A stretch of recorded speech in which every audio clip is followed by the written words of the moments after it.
Hello everyone, आप सभी को मेरे चैनल में स्वागत है। तो आज हम लोग पढ़ेंगे संख्या पद्धति।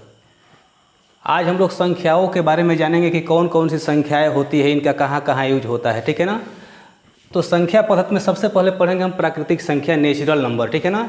इनको जानने से पहले एक बात समझ लीजिएगा, ये सब का क्लास 9th या 10th हो या कोई भी कॉम्पिटिटिव एग्जाम हो, ठीक है ना, इन सभी में इसका यूज होता है, ठीक है। जब तक इसकी जानकारी नहीं रहेगी हम लोग आगे नहीं बढ़ पाएंगे। तो सबसे पहले देखिए, इसमें पढ़ेंगे संख्या पद्धति में प्राकृतिक संख्या, नेचुरल नंबर, यानी कि प्राकृतिक संख्या, नेचुरल नंबर किसे कहते हैं, ठीक है। तो ध्यान से देखिएगा, प्राकृतिक संख्या यानी कि नेचुरल नंबर गिनती की संख्या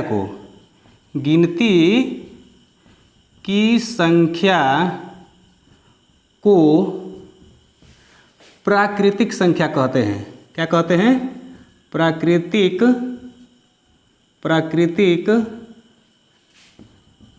संख्या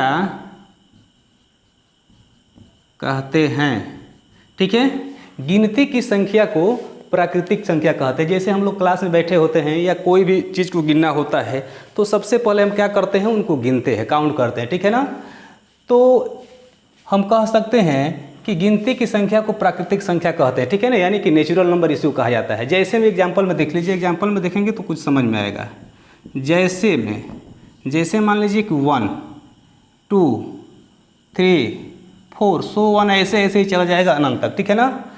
तो देखिए, इसी को हम कहते हैं प्राकृतिक संख्या, नेचुरल नंबर, ठीक है ना। किसी भी वस्तु को गिनना हो तो सबसे पहले हम 1 2 3 या 1 2 3 ऐसे गिनते हैं। किसी भी चीज़ को गिनना है, या क्लास में कोई स्टूडेंट बैठा हो, कितने भी स्टूडेंट बैठा हो, तो ऐसा नहीं है कि पहले हम 5 6 7 ऐसे कर देंगे, ठीक है ना। ऐसा नहीं होता है। सबसे पहले हम क्या करते हैं, 1 से गिनते हैं, ठीक है।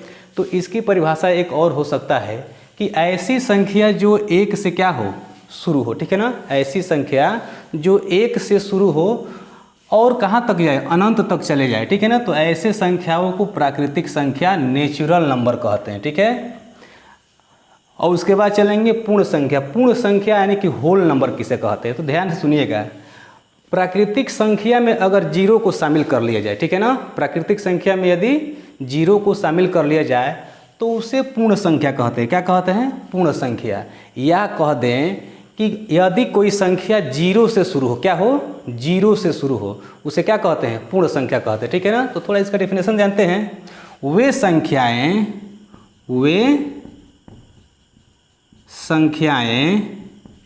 जो 0 कहो यानी कि शून्य, 0 1 कहो यानी कि शून्य से शुरू हो, ठीक है, उसे पूर्ण संख्या कहते हैं। क्या कहते हैं? पूर्ण संख्या कहते हैं, ठीक है ना। वे संख्या जो 0 से शुरू हो उसे क्या कहते हैं, पूर्ण संख्या कहते हैं। जैसे एग्जाम्पल में देखिए इसको, जैसे मान लीजिए 0 1 2 3 4 ऐसे करते ही चला जाएगा, ठीक है ना। तो ऐसी संख्या जो 0 से चालू हो, ठीक है ना, 0 से शुरू हो, उसे क्या कहते हैं, पूर्ण संख्या कहते हैं। तो देखिए यहाँ 0 है, पहले 0 है, 1 है, 2 है, 3 है, 4 है, है, ऐसे चला जाएगा, ठीक है ना। या कह सकते हैं कि प्राकृतिक संख्या में यदि 0 को शामिल कर लिया जाए, प्राकृतिक संख्या में यदि 0 को शामिल कर लिया जाए तो वहाँ क्या होती है, पूर्ण संख्या होती है। क्या होती है? पूर्ण संख्या होता है। आए कि नहीं समझ में? उसके बाद देखिए, उसके बाद पढ़ेंगे पूर्णांक। क्या पढ़ेंगे? पूर्णांक। तो पूर्णांक किसे कहते हैं इसको जानते हैं, ठीक है ना। तो पूर्ण संख्या एवं ऋणात्मक संख्याओं का, ठीक है ना।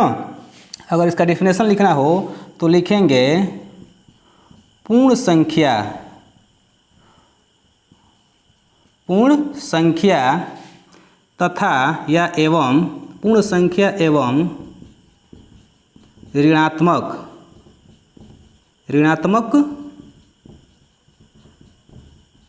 संख्याओं के संग्रह को पूर्णांक कहते हैं। क्या कहते हैं? पूर्णांक कहते हैं। ठीक है। पूर्ण संख्या एवं ऋणात्मक संख्याओं के संग्रह को क्या कहते हैं?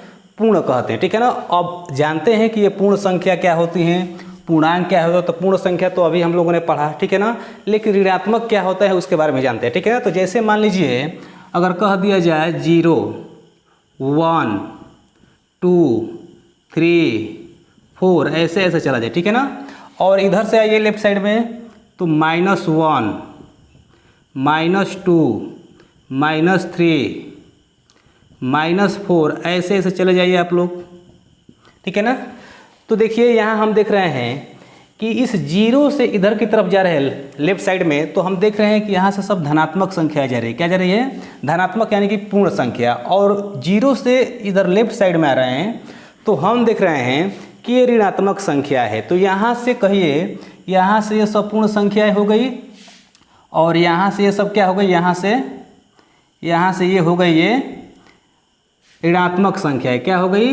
ऋणात्मक संख्या, ठीक है। यहाँ से ऋणात्मक संख्याएं हो गई और यहाँ से क्या हो गई कि यहाँ से ये पूर्ण संख्या हो गई, ठीक है ना। क्या हो गई? पूर्ण संख्याएं हो गई, ठीक है ना। तो ऋणात्मक और पूर्ण संख्याओं के, ऋणात्मक और पूर्ण संख्याओं के संग्रह को ही क्या कहते हैं हम लोग? पूर्णांक कहते हैं, ठीक है ना। इसमें देखिए क्या होता है, इसमें जो ये 0 के साइड वाला होता है, ठीक है ना, 0 से बाद यहाँ चालू होता है, ये धनात्मक पूर्णांक कहलाता है। क्या कहलाता है? धनात्मक पूर्णांक कहलाता है। क्या कहलाता है? धनात्मक पूर्णांक। धनात्मक पूर्णांक को कह सकते हैं हम पॉजिटिव नंबर। क्या कह सकते हैं? पॉजिटिव नंबर, ठीक है। और देखिए 0 से इधर जो वाला जो होता है उसको कहते हैं ऋणात्मक पूर्णांक। क्या कहते हैं? ऋणात्मक पूर्णांक। क्या कहते हैं? ऋणात्मक पूर्णांक, ठीक है। ऋणात्मक पूर्णांक। ऋणात्मक कहिए तो निगेटिव नंबर। क्या कहिए? Negative number. Negative number. आया कि नहीं समझ में? तो ये होता है हमारा पूर्णांक, ठीक है ना। और एक बात इसमें समझिएगा, ये जो 0 होता है ना, ये 0 ना ही धनात्मक होता है और ना ही ऋणात्मक होता है, ठीक है ना। ये क्या होता है? उदासीन होता है। इसको कहते हैं न्यूट्रल। क्या कहते हैं? न्यूट्रल, ठीक है ना। जैसे हम लोग गाड़ी उड़ी चलाते हैं तो उसमें गियर और दबाते हैं तो कहते हैं ना कि न्यूट्रल कीजिए इसको। क्या कीजिए? न्यूट्रल कीजिए। तो ये जो 0 होता है ये क्या होता है? उदासीन होता है। क्या होता है? ये उदासीन होता है। ये न ही धनात्मक होता है और ना ही ये क्या होता है? ऋणात्मक होता है। तो कह सकते हैं कि पूर्ण संख्या एवं ऋणात्मक संख्याओं के संग्रह को पूर्णांक कहते हैं। और पूर्णांक में हम दिखाई दिए हैं कि किसको धनात्मक कहेंगे, किसको ऋणात्मक कहेंगे, कौन सा उदासीन होगा, और सबको मिलाकर क्या होगा? पूर्णांक होगा। तो मैं आशा करता हूँ कि आप सभी को समझ में आ गया होगा, ठीक है। इसके बाद चलेंगे हम लोग सम संख्या के बारे में, ठीक है ना। अभी हमने संख्या पद्धति में सबसे पहले हम लोगों ने पढ़ा प्राकृतिक संख्या, पूर्ण संख्या और पूर्णांक, ठीक है ना। इसके बाद पढ़ेंगे हम लोग सम संख्या, इवन नंबर, यानी कि सम संख्या इवन नंबर किसे कहते हैं, ठीक है ना। तो ऐसी संख्याएं जिसमें 2 से पूरा भाग लग जाए, ठीक है ना। कहने का मतलब ये है कि वे संख्या जो 2 से पूरी क्या हो जाए? विभाजित, यानी कि कट जाए। तो ऐसी संख्या को क्या कहेंगे? सम संख्या कहेंगे, ठीक है ना। तो इसका थोड़ा डिफिनेशन जानते हैं, परिभाषा जानते हैं, ठीक है ना। तो वे संख्याएं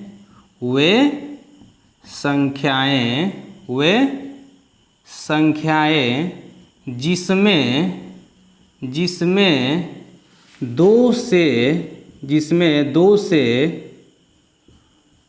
पूरा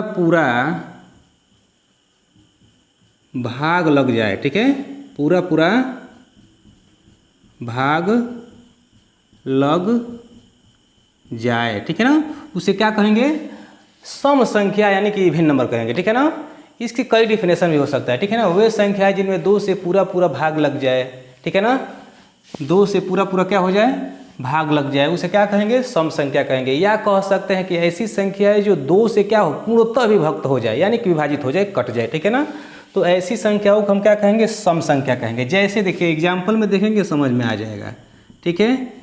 जैसे मान लीजिए हो गया 2, क्या हो गया? 2 हो गया, 4 हो गया, 6 हो गया, 8 हो गया, ठीक है ना। ऐसे ये क्या होता चला जाएगा?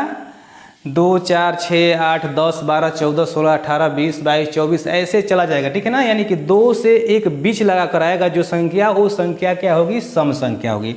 अब 2 के बाद एक 3 आता है, 3 बीच लगा, उसके बाद 4 आ गया, ठीक है ना। तो 2 4 6 8 ये सब कैसी संख्या है, सम संख्या है, इवन नंबर है, ठीक है ना। इसमें 2 से पूरा पूरा भाग लग जाएगा। देख लीजिए 2 में अगर 2 से भाग देंगे तो पूरा पूरा ये कट जाएगा, ठीक है ना। 4 में 2 से भाग देंगे तो ये पूरा पूरा कट जाएगा। तो ऐसी संख्या को हम सम संख्या कहते हैं, ठीक है ना। कितनी भी बड़ी संख्या हो, ठीक है ना, कितनी भी बड़ी संख्या हो, अगर उसके वंस प्लेस पे अगर 2 4 6 और 8 भी आ जाए तो कहेंगे कि क्या है वो, सम संख्या, ठीक है ना। उसके बाद चलते हैं विषम संख्या, आड नंबर। विषम संख्या क्या कहते हैं, तो देखिए सम संख्या के उल्टा ये विषम संख्या होता है, ठीक है ना। वे संख्याएं, लिखेंगे इसको, वे संख्याएं जिनमें या जिसमें, वे संख्याएं जिसमें 2 से भाग न लगे उसे विषम संख्या, क्या, उसे विषम संख्या कहते हैं, ठीक है ना। तो वे संख्याएं कौन कौन सी होगी जो 2 से भाग नहीं लगेगा, ठीक है ना। तो इसके एग्जाम्पल देखते हैं। तो एग्जाम्पल में देखेंगे कि 3 जो है, 3 में 2 से पूरा पूरा भाग नहीं लगेगा। आ जाए 5, आ जाए 7, आ जाए 9, ठीक है, आ जाए 11, यानी कि ऐसी संख्याएं दिख रहे हैं ना, इन सभी में क्या होता है कि 2 से पूरा पूरा भाग नहीं लगता है, ठीक है ना। तो ऐसी संख्याओं को क्या कहेंगे हम, विषम संख्या कहेंगे, ठीक है ना। कितनी भी बड़ी संख्या हो, ठीक है ना, अगर आ जाए इस तरह से संख्या, ये संख्या आ जाए, ठीक है ना, ये संख्या आ जाए, तो हम देख रहे हैं कि ये वंस प्लेस पे 3 है, ठीक है ना। बड़ी बड़ी संख्याओं के लिए मैं बता रहा हूँ, ठीक है ना। तो छोटा छोटा तो ये दिख ही रहा है, बड़ी बड़ी संख्या देखिए आ गया यहाँ पे, ठीक है ना। 3 आ गया वंस प्लेस पे, इकाई के स्तर पर क्या आ गया, 3 आ गया। तो हम कहेंगे कि ये भी क्या है, एक विषम संख्या ही है, ठीक है ना। बहुत बड़ी बड़ी संख्या ले लीजिए, मान लीजिए कि आप सपोज कीजिए इतनी बड़ी संख्या ले लीजिए, ठीक है ना। और इसमें अगर लास्ट में 7 कर दीजिए वंस प्लेस, यानी कि इकाई के स्थान पर क्या कर दीजिए, 7 कर दे, तो कह देंगे कि ये भी संख्या क्या है, विषम संख्या है। विषम संख्या क्यों है, क्योंकि इसमें पूरा पूरा 2 से भाग, यानी कि यह 2 से विभाज्य नहीं होगी, ठीक है ना। तो ऐसी संख्याओं को हम क्या कहेंगे, विषम संख्या, ऑड नंबर कहेंगे, ठीक है। अब आते हैं भाज्य संख्या, कंपोजिट नंबर। भाज्य संख्या किसे कहते हैं, तो ध्यान से समझिएगा कि वे संख्याएं, ठीक है ना, भाज्य संख्या वे संख्या जो एक और स्वयं के अलावा, ठीक है ना, वे संख्या जो एक और स्वयं के अलावा किसी दूसरी संख्या से भी कट जाए, ठीक है ना। तो ऐसी संख्या को क्या कहेंगे हम, भाज्य संख्या यानी कंपोजिट नंबर कहेंगे, ठीक है ना। तो इसका थोड़ा डिफिनेशन यानी कि परिभाषा जान लेते हैं, ठीक है। तो इसका परिभाषा क्या होगा, तो देखिए वे संख्या या वे संख्याएं, ठीक है ना, वे संख्याएं जो एक एवं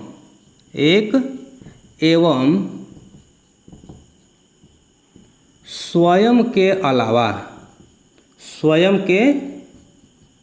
अलावा कहिए या अतिरिक्त कहिए, ठीक है ना, बात एक ही होता है। वे संख्याएं जो एक एवं स्वयं के अलावा किसी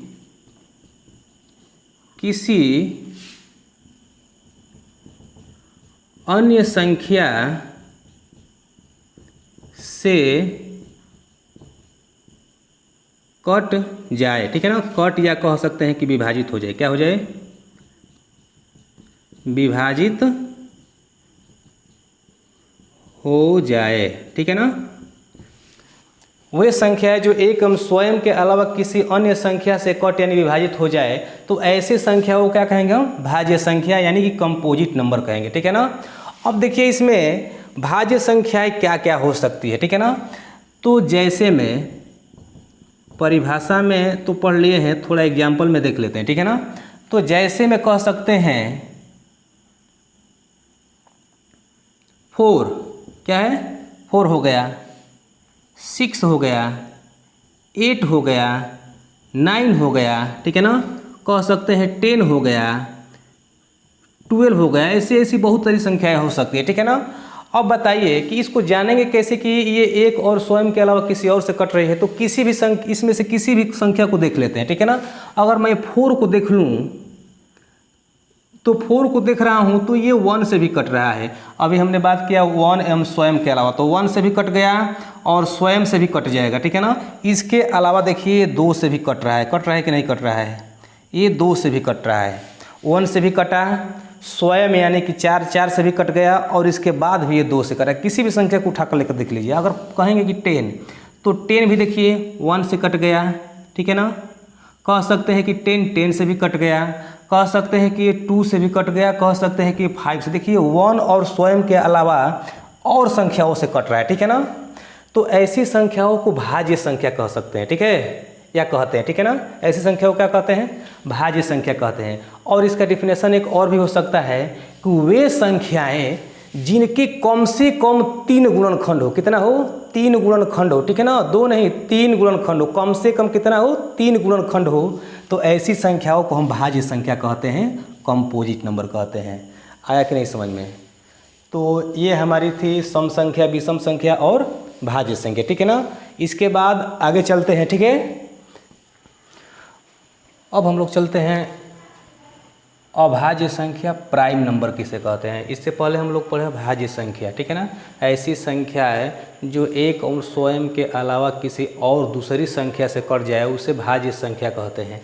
लेकिन उसके सीधा उल्टा हो जाएगा, ठीक है ना।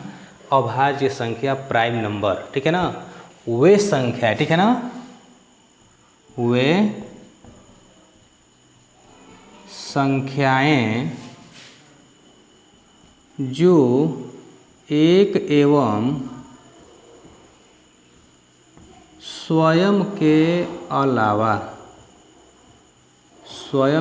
अलावा किसी दूसरी संख्या से न कटे, या कह सकते हैं विभाजित हो, ठीक है, क्या कह सकते हैं, विभाजित,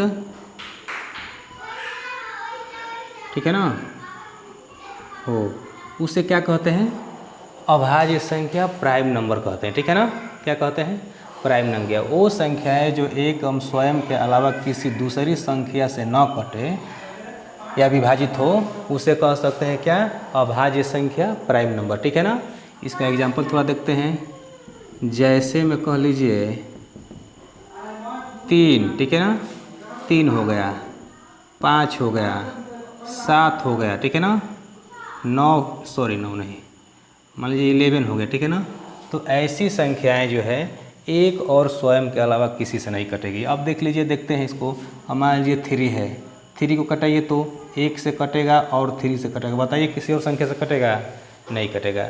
तो ऐसी संख्याओं को हम कहेंगे अभाज्य संख्या, ठीक है ना। उसके बाद चलते हैं परिमेय संख्या, रेशनल नंबर। कहाँ चलते हैं, परिमेय संख्या, रेशनल नंबर, ठीक है ना। तो परिमेय संख्या किसे कहते हैं, इसके बारे में जानते हैं। तो ऐसी संख्या जिसको P/Q के रूप में लिखा जा सके, यानी कि बटा के रूप में लिखा जा सके, ठीक है ना, ठीक है ना। वे संख्याएं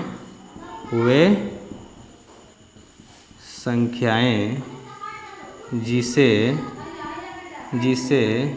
P/Q के रूप में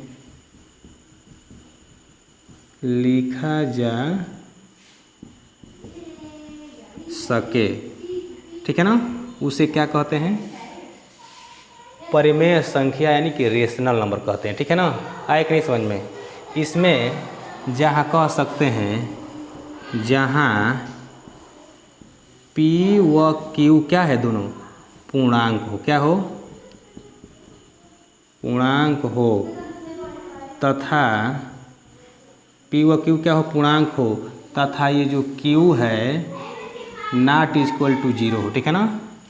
क्या हो, ये जो Q है नॉट इक्वल टू क्या है, 0 है, ठीक है ना। जैसे इसको एग्जाम्पल के तरह पर समझते हैं। जैसे कह दें, जैसे में मान लीजिए कोई भी संख्या लीजिए, मान लीजिए 2 ले लीजिए, ठीक है ना। तो 2 कैसी संख्या है? परिमेय संख्या है। इसको बटा के रूप में इसके नीचे 1 लिख सकते हैं, ठीक है ना। अगर कह सकते हैं 5/4, 5/4 कह सकते हैं √2, सॉरी √2 नहीं, √4 कह सकते हैं, ठीक है ना। या कह सकते हैं 22/7, 22/7, ठीक है ना। तो ये सब संख्या कैसी है? परिमेय संख्या, रेशनल नंबर, ठीक है ना। अब देखिए ये √, आ गया है, इसको बाहर निकालेंगे तो 2 आएगा, ठीक है ना। कोई भी संख्या हो अगर उसको बाहर निकाला जा सकता है तो वो परिमेय संख्या कहलाती है, ठीक है कि नहीं समझ में। अब कहते हैं इसको, अब चलेंगे अपरिमेय संख्या। ठीक ये परिमेय संख्या का क्या होता है? अपोजिट होता है, ठीक है ना। वे कह दिया कि वे संख्या जिसे P/Q के रूप में लिखा जा सके, और इसको कह सकते हैं कि वे संख्या है जिसको P/Q के रूप में लिखा न जा सके, ठीक है ना। तो ऐसी संख्या को क्या कहेंगे? अपरिमेय संख्या कहेंगे। क्या कहेंगे? अपरिमेय संख्या कहेंगे। तो इसका डिफिनेशन थोड़ा देख लेते हैं। तो वे संख्याएं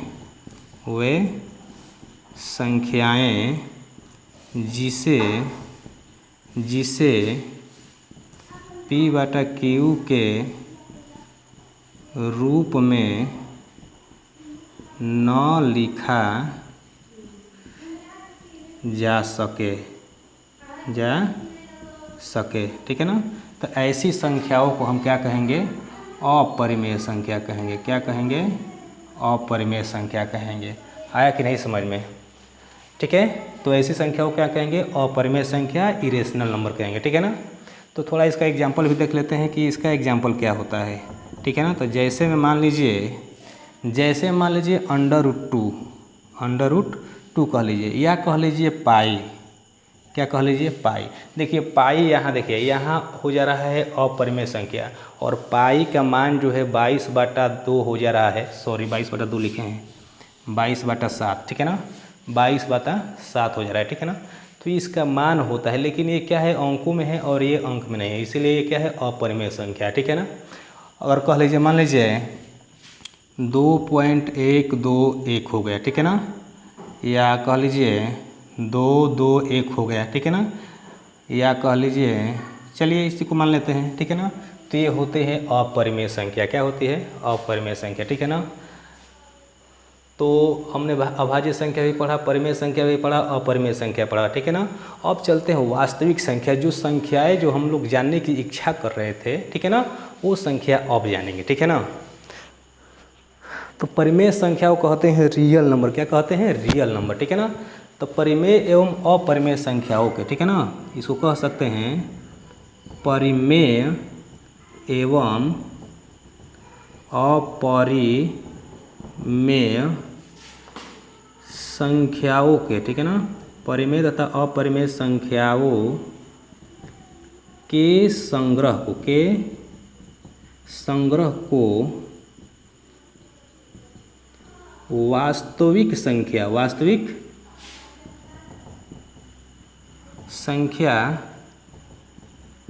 कहते हैं, ठीक है ना। परिमेय एवं अपरिमेय संख्याओं के संग्रह को क्या कहते हैं? वास्तविक संख्या कहते हैं, ठीक है ना।